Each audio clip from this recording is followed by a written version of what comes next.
ఓం గణానాం త్వా గణపతిగుం హవామహే కవిం కవీనాముపమశ్రవస్తమం జ్యేష్ఠరాజం బ్రహ్మణాం బ్రహ్మణస్పద ఆనశృణ్వన్నోతిభిः सीदसादनं प्रणो देवी सरस्वती वाजेभिर्वाजनीवती धीनामवित्र्यवतु गुरुब्रह्मा गुरुर्विष्णुर्गुरुर्देवो महेश्वरः गुरुः साक्षात् परब्रह्म तस्मै श्रीगुरवे नमः।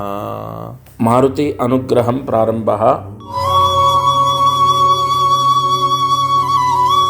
ఈరోజు దీపారాధన క్రమక్రమేణా కార్యక్రమాన్ని తగ్గించి ఏది ముఖ్యమో అది చెప్పడం గల కారణం ఏంటంటే, మానవాళి అంటే ప్రస్తుతము మనమందరము కూడా ఎంతో హడావిడి జీవితాన్ని గడుపుతున్నాం. అందులో చాలామంది కాదు ప్రతి ఒక్కరు ఖచ్చితంగా చేసేది దీపారాధన, అదృష్టమైశ్వర్యం, కార్యసిద్ధి, ఈ మూడే. అందుకే నేను ఈ మూడు తప్పకుండా ఇది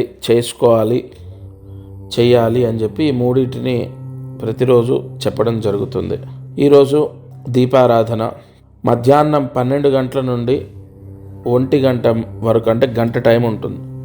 మధ్యాహ్నం 12 నుంచి 1 మధ్యలో పసుపు రంగు ఒత్తి వేసి అందులో కొబ్బరి నూనె వేసి దీపాన్ని వెలిగించండి. ఎంతో అందంగా కనపడుతుంది. మీరు చూడండి, పసుపు ఒత్తిలో కొబ్బరి నూనె వేసి దీపాన్ని వెలిగించండి. పసుపు ఒత్తి అంటే పసుపు రంగు దారము లేదా పసుపు రంగు క్లాత్ కట్ చేసి ఒత్తిలాగా చేసుకొని వేయాలి. కొబ్బరి నూనె వేసి మీ పూజా మందిరంలో, పూజా గదిలో దీపాన్ని వెలిగించాలి. ఎవరికైతే జాతకంలో గురు చండాల దోషం ఉంటుందో, లేదా బృహస్పతి గ్రహ దోషము, అష్టమ గురువు దోషము, లేదు గురు నీచ దోషము, ఇలా జాతకాల్లో గురువు బాలేదు, గురువు దోషం ఉంది అన్న దోషాలన్నీ భంగమవుతాయి ఈ దీపం వెలిగించడం ద్వారా. తప్పకుండా 12 గంటల నుంచి 1 మధ్యలో వెలిగించండి. దత్తార్పణమస్తు. ఈరోజు అదృష్టమైశ్వర్యం విశేష లక్ష్మీ యోగం కోసము ఒక దానం చేయాలి. ఇవాళ దగ్గరలో సమీపంలో అనాథ శరణాలయం ఉన్నా, లేదంటే మీకు పనిచేసే మీ పని వాళ్ళకి కానీ, మీ కింద పనిచేసే పని వాళ్ళకి కానీ, ఇంట్లో కానీ లేదంటే ఆఫీస్లో కానీ మీ కింద పనిచేసే పని వాళ్ళకి కానీ, లేదు అనాథ శరణాలయం ఉన్నా, దేవాలయాల్లో పనిచేసే వాళ్ళు ఉంటారు వాళ్ళకి కానీ, లేదు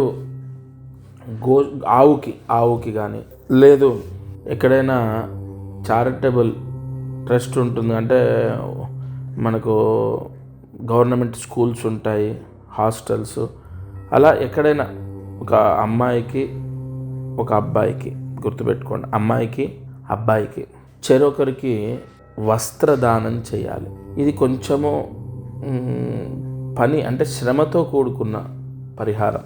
కానీ ఇది ఎంత ఫలిస్తుందంటే ఈరోజున్న ముహూర్తంలో, ఇవాల్టి ముహూర్తంలో ఈ వస్త్రదానము బ్రహ్మాండంగా ఫలితాన్ని ఇస్తుంది. అది కూడా ఒక అమ్మాయికి అబ్బాయికి. లక్ష్మీనారాయణ అనుగ్రహం, చిన్నపిల్లలు, కల్మషం లేని మనసు, అసలు ఏమీ తెలియని వాళ్ళ మనస్తత్వం దైవ సమానం. లక్ష్మీనారాయణ అనుగ్రహము 1,00,000 ఒత్తుల పూజ చేస్తే కలుగుతుందో లేదో కానీ ఇవాళ ఈ చిన్న దానంతో కలుగుతుంది. నిజంగా అంత పెద్ద ముహూర్తం వస్త్రదానానికి. ఆర్థిక సమస్యలు, అప్పులు, వ్యాపార యోగం, ధనయోగం, ఉద్యోగ యోగం, రావాల్సిన డబ్బు రావటం, ఇలా అనేక అనేక అనేక అనేక శుభ ఫలితాలు పొందుతారు. ఈ చిన్న దానాన్ని ఆచరించండి. దత్తార్పణమస్తు. ఈరోజు కార్యసిద్ధి మంత్రం. ముందుగా కార్యసిద్ధికి ముందు ఈ పసుపు ముద్ద ఏం చేయాలి అన్నటువంటి సందేహం కూడా కొంతమందికి వచ్చింది. ఆ పరిహారం చేసిన పసుపు ముద్ద ఏమీ చేయక్కర్లంటే కొన్ని ఎవరు తొక్కని చోట వేయటము, తులసికోటలో పెట్టడం, దాని గురించి ఏమీ చెప్పలేదు అంటే దాని అర్థం అది పెద్ద ఇంపార్టెంట్ కాదు. అంటే పూజ అయ్యాక తొక్కని చోట వేయటము, తులసికోటలో పెట్టడము చేయాలి. సరే, ఇవాళ మంత్రాన్ని జాగ్రత్తగా రాసుకోండి. ఓం శ్రీం త్రైలోక్య సంహితాయై నమః. ఓం శ్రీం త్రైలోక్య సంహితాయై నమః. ఓం శ్రీం త్రైలోక్య సంహితాయై నమః. ఈ మంత్రాన్ని 8 సార్లు రాసి 108 మార్లు జపిస్తే విడిపోయిన భార్యాభర్తలు కలుస్తారు.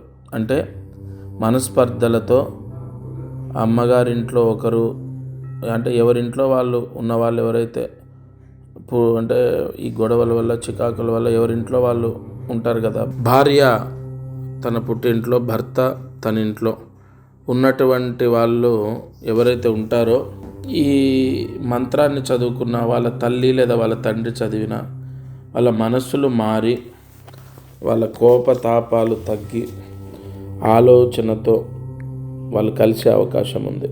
ఈ మంత్రం ఈరోజు రాత్రి పడుకునేలోపు ఈ మంత్ర జపాన్ని చేసుకోండి. 8 సార్లు రాయండి. జయ గురు దత్తాత్రేయ. ఇది వాటి మారుతి అనుగ్రహం. సర్వే జనా సుఖినో భవంతు. దత్తార్పణమస్తు. అందరికీ నమస్కారం.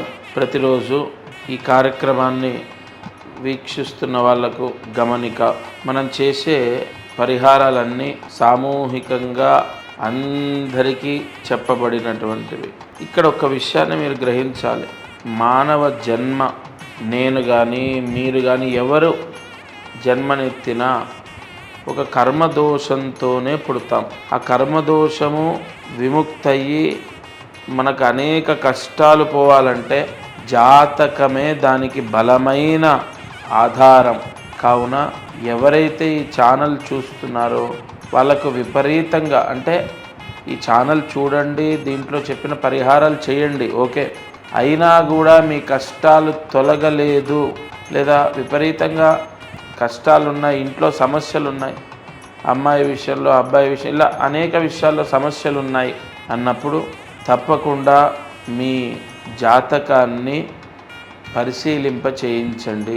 ఈ భూమండలం పైన జన్మించిన ప్రతి ఒక్కరూ వారి జాతకాన్ని చూయిస్తారు చాలా వరకు. అంటే ఇక నమ్మకాలు లేని వాళ్ళు తప్ప. జాతకం చూస్తే అనేక విషయాలు మనకు తెలుస్తాయి. మీరు కింద కనపడుతున్న నెంబర్కి కాల్ చేసి మీ జాతక వివరాలు ఇవ్వండి.